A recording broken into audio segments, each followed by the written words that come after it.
ఢిల్లీలో ప్రధానమంత్రి నరేంద్ర మోడీ అధికారిక నివాసం 7 లోక్ కళ్యాణ్ మార్గ్ వద్ద కాంగ్రెస్ నేతృత్వంలో ఇండియా కూటమి పార్టీలు భారీ నిరసన చేపట్టాయి.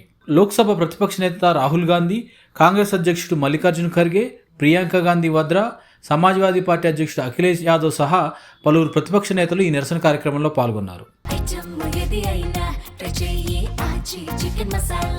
చికెన్ మసాలా విద్యార్థులపై పోలీసులు లాఠీచార్జ్ చేయడంపై ప్రధానమంత్రి మోడీ స్పందించాలని, నీట్ పరీక్ష వ్యవహారంలో బాధ్యులపైన వెంటనే చర్యలు తీసుకోవాలని, కేంద్ర విద్యాశాఖ మంత్రి ధర్మేంద్ర ప్రధాన్ వెంటనే రాజీనామా చేయాలని కాంగ్రెస్ పార్టీ డిమాండ్ చేసింది. కేంద్ర మంత్రి జితేంద్ర సింగ్ నిరసన తెలుపుతున్న రాహుల్ బృందంతో 2 దఫాలుగా చర్చలు జరిపే ప్రయత్నం చేశారు.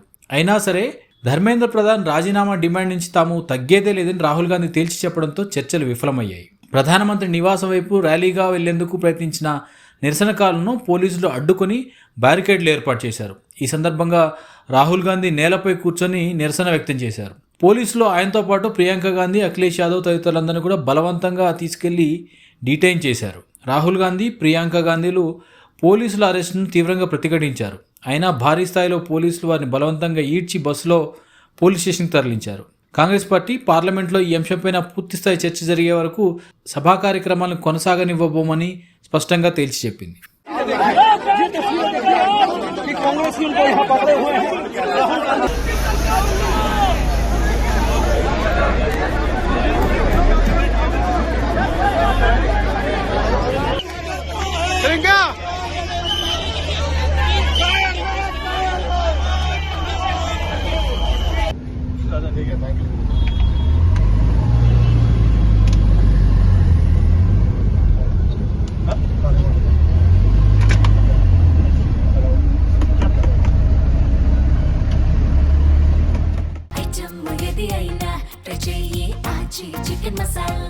చికెన్ మసాలా